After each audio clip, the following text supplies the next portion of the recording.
Who are you?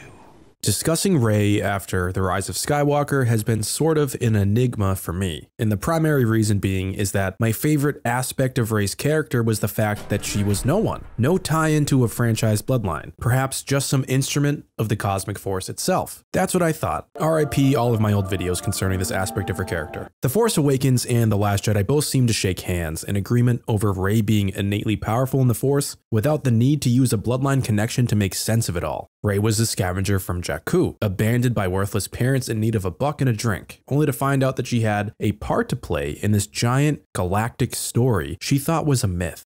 That setup for her character intrigued the hell out of me. JJ himself even stated that one of his primary motivations with crafting his character Rey was the fact that she didn't need a special amount of midichlorians or some other special thing to be powerful in the Force. Perhaps that could come off like a dig at the prequels, but JJ just wasn't looking at the Force as a superpower back in 2014 and 2015. And here's a quote from the man himself. The assumption that any character needs to have inherited a certain number of midichlorians or needs to be part of a bloodline, it's not that I don't believe that as part of the canon, but I also say that the Force has always seemed to me to be more inclusive and stronger than that. To me, it sounds like Rey was at least initially intended to be this no one. And from my point of view, that's so we could all place ourselves into Rey's shoes as we watch these stories unfold.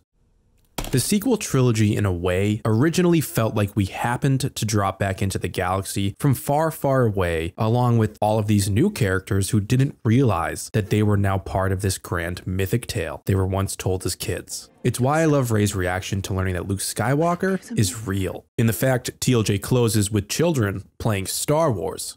Now, after Rey's admission to Kylo Ren that her parents were nobody in The Last Jedi, while Kylo also says that she's nothing, has no place in the story, that her parents were filthy drunk traders who sold her to Unkar Plutt, it all turns out that Rey is the apparent grandchild of the dead Emperor Palpatine. And I have to say, I honestly do think the third film is a strange time for a reveal like this. At first, I think most people's reactions were, well, that's really, really strange considering the previous two films. And I'd say that the line delivered by Kylo Ren to Rey, where he says, "You don't just have power, you have his power," in regards to Rey's abilities in the Force, seems to step all over JJ's original quote from way back in The Force Awakens days. So, does this mean that I hate the concept of Rey Palpatine? No, I don't hate it. I just think that it's messy. And now I think that the overall trajectory and message of what Rey is supposed to represent as a character is kinda all over the map, at least for me. I honestly think The Rise of Skywalker could have had the same exact story outline minus the bloodline connection, and it might have been a better film for it, since now it appears that ancillary material is trying its hardest to make sense of everything it can regarding Rey's lineage, and whatever else is out there to make sense of. I think the dyad could still remain central to the story. Kylo's search for the Phantom Emperor could stay in because of his innate insecurities now that he has power. Palpatine's final order and hope for a perfect vessel for his soul could stay in. Like I said, a lot of this movie basically stays the same in my head, but just take out that familial bond at the 11th hour. Imagine if Palpatine/Snoke wanted Rey, not because of her bloodline, but because of something like the Chosen One prophecy. However, it's a dark side equivalent, and it's part of the Sith Eternal Cult lore. This cult already knew about dyads, according to the visual dictionary, so why not something else regarding the heir to the Sith?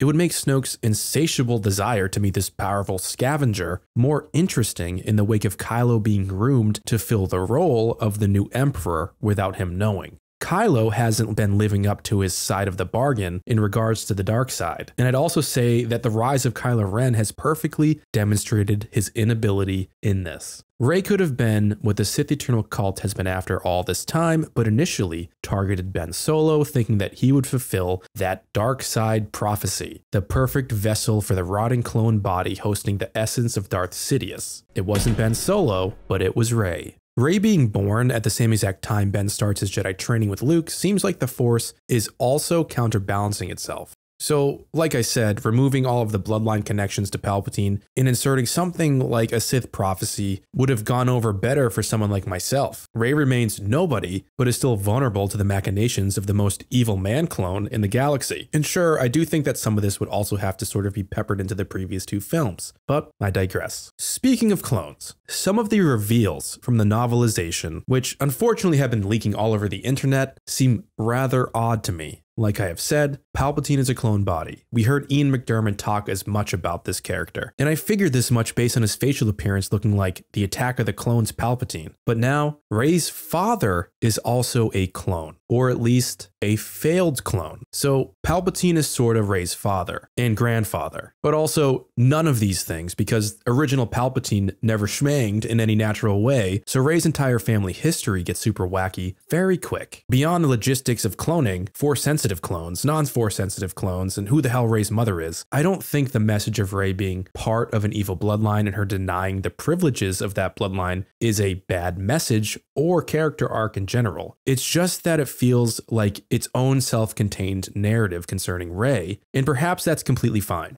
In the sea of opinions, I am just one man, so don't take everything I have to say as gospel. And I may have a follow-up video on this very idea of viewing TROS as a stand-alone film. Because it's true that the original 1977 Star Wars is a self-contained one-and-done film before it became the biggest thing in the world. The OT was still being tinkered with up until 2019, culminating in George Lucas's most breathtaking update to the saga since 1997. All I'm saying is that Star Wars is always kinda reorganizing itself, and to riff on a video from a great channel called Blue Bantha Milko, Star Wars has a fluidity to its own story. He said the word! So the idea of changing who Rey is on a fundamental level isn't out of the ordinary in how Star Wars stories operate. It's only that this specific trilogy seems to have the most egregious disconnect with its final two films concerning its main character. You know, Empire Strikes Back and Return of the Jedi feel completely complementary to one another. I don't feel that way exactly with The Rise of Skywalker or The Last Jedi. Now, to wrap up this video, I think The Rise of Skywalker is a fun but flawed film because of the desire to make Rey somebody. And if Rey somebody impacted you positively, that's also perfectly fine. That's awesome. This is all my own point of view here. With that said, the amount of extra information coming out of books and comics to aid in making sense of this reveal definitely makes it clear to me that this final story had no time to really develop or be carefully thought through. And like I said, I think the fundamental outline of The Rise of Skywalker could remain fully intact without the reveal of Rey's bloodline being significant. If you want to see what TROS might look like without Rey Palpatine, I can start piecing all of that together, creating a narrative, potentially doing chunks of a video until we get to the end of this re-envisioning of the movie. So thank you for listening to me air some of my thoughts regarding Rey Palpatine, if it was necessary, and how strange it is that the ancillary material is sort of trying to make sense out of all of it. I'm definitely buying the novelization and comic because, as I said, I did enjoy The Rise of Skywalker, but I hope going forward that there is way more careful consideration for the journeys our characters go through, especially our central characters in the next batch of Star Wars films, if there are any. Not everything has to be mapped out, but maybe don't put a very capable director and writer into an impossible situation because of time. Had they given JJ 5 more months and gone with a May release, I feel like we would all be having much different conversations. AT-AT Chat is signing off.